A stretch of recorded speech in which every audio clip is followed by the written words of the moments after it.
Good morning. Assalamualaikum, what is up guys? Welcome back channel Yusuf Sembang Kari. Macam kita nak start sembang Pasal United ni, Mat. Lama gak aku hold off. Aku cakap, yo nak kena buat ke tak, nak kena buat ke tak. Aku rasa tengah sembang. Sebab aku faham like sakit kalau kau jadi udah ada MU sekarang ni, especially dengan reality yang kau hadap, yang mana mungkin ramai orang rasa this is the moment yang korang adalah on the way to the up dengan kehadiran Amorim. Tapi sayang bagi aku, antara benda paling jelas dalam game ni adalah impak peninggalan. Macam zaman dulu ni adalah peninggalan Erik Ten Hag masih terasa sampai sekarang. Walaupun aku tak nafikan kau tak boleh 100% salahkan Erik Ten Hag apa. Sebab at the same time, apa yang Amorim buat atas padang, which is dia terpaksa buat sebab the choice yang dia ada dekat dia punya, dia Arsenal, dekat dia punya team adalah ni je line up kan. Tapi aku rasa kita kena start like benda yang paling simple lah. Kira aku tak nak, aku akan sentuh cakap Nacho ke dalam game ni, especially pasal performance dengan si Højlund ke apa. Tapi aku rasa kita kena target dengan benda yang paling simple lah, which is Andre Onana, Mat. Andre Onana, gol pertama, ingat dah kejar kemenangan, dia hancuri dengan gol kedua yang dia concede, which is dua-dua kau boleh argue kan, bottom 10 goalkeeper mungkin boleh provide more quality lah. And aku cakap awal ni, mungkin ramai akan tak setuju dan terkejut, aku rasa Ramsdale mungkin boleh perform better kalau dia main untuk United. Faham tak? Dengan experience yang dia dapat kat Arsenal, campur dengan pressure yang dia biasa hadap dekat contoh Soton sebelum ni kena relegate banyak kali member.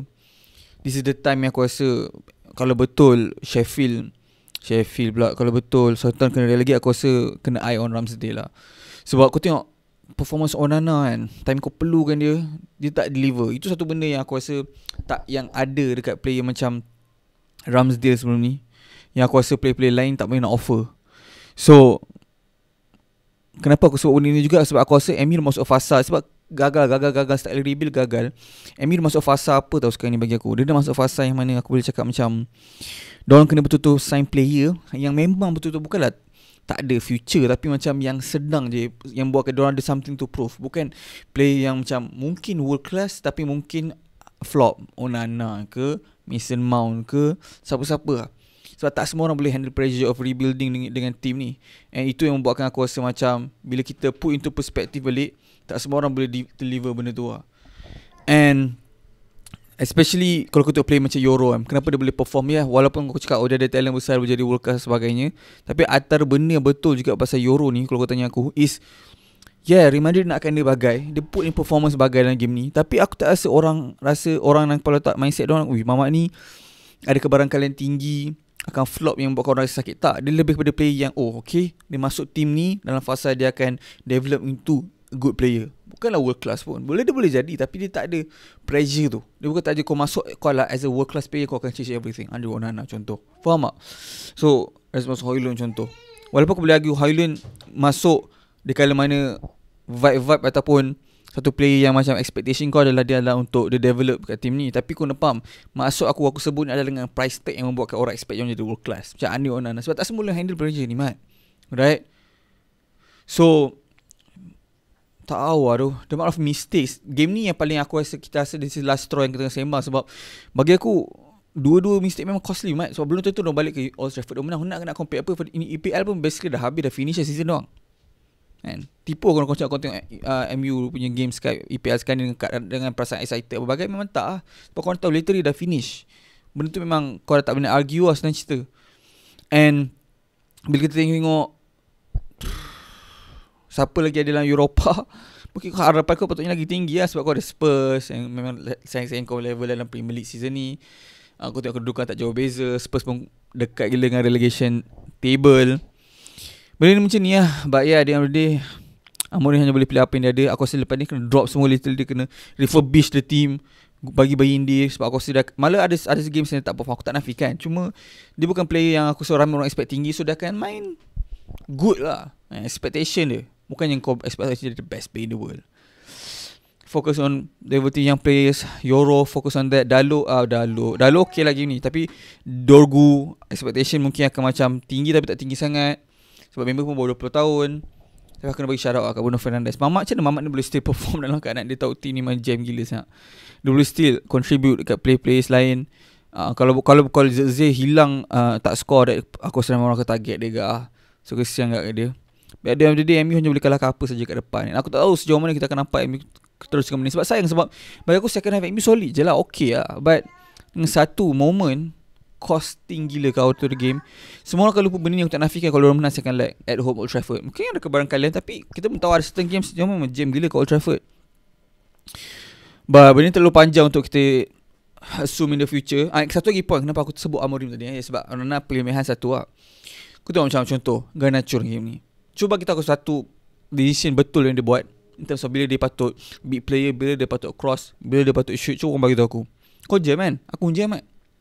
Sebab memang kau nak cuba ni cari the positive in every player. Yang macam korang betul-betul main untuk 90, tapi tak boleh. Literally man. And kalau kau tengok contoh macam player macam Højlund kan, yang main dalam game ni, memang dia tak perform, kena sub. Tapi kau tak boleh buat benda tu kan dekat Onana sebab dia keeper. Betul tak? So what's the point? Ada memang sebab tak, aku faham dia punya kiraan macam ni je. Tak ada manager yang berani sub keeper. Aku faham. But what's the point kalau kau tahu benda ni bakal jadi sekali cost korang the game?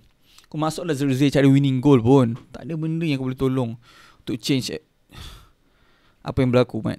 Sayang gila siap. But we'll see apa yang manager akan buat dengan play-player dia. Sebab aku rasa macam play-players individual mistake sebabkan manager yang dapat akibat dia. Padahal like kalau kau tengok daripada zaman manager yang lama, mostly every single time players yang sama lebih kurang, players yang sama lebih kurang. So sampai bila kau nak target certain player, certain manager, susah lah. Sayang macam tu. Baik, aku boleh komen kat bawah ya guys, apa kau rasa yang orang patut buat. Amorim just kena lagi berani je lah bagi aku, sebab dia ada potential yang sangat besar. And aku tahu game ni memang kau target midfield ke Ugarte, Casemiro, tapi bagi aku okay ke. Like Ugarte break out dia play cantik, walaupun dia tak adalah contribute gila-gila in terms of creating chance kan. Sebab tu memang kerja dia, bukan kerja dia pun. Kau tak boleh nak expect dia buat benda tu. And overall gameplay bagi aku okay lah, tak ada masalah sangat. Sebab kalau bukan sebab individual mistakes, aku rasa dia boleh selesa macam game ni. Selesa. Sebab kalau kau tengok dua-dua gol, basically macam memang gol hadiah je. Rebound yang macam patut kau boleh argue the highest quality goalkeeper in the world, patutnya dia jadi macam muscle memory je cara untuk kau grab the ball. Tapi the fact that the muscle memory adalah untuk lepaskan bola tu dengan rebound, memang tak cakap apa. Sebab memang banyak kali sangat kau nak cakap apa muscle memory lah tu. Kenapa dia tak boleh nak grip the ball betul-betul.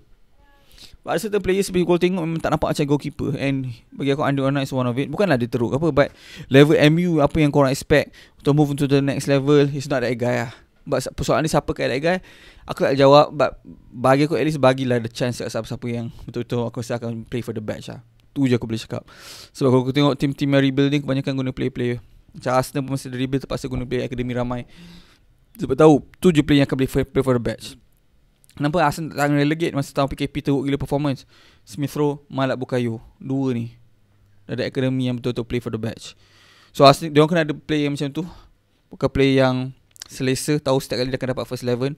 So tengok Smith Rowe yang tadi aku cakap play for the badge pun, member dah kena move on to the next team. So yeah, sebab dia punya, bagi aku simple, sebab points yang jauh gila dia bukan relegation. Tak jauh gila tapi macam 10 point tu susah nak kejar. So buatkan tu dia bukan kata selamat.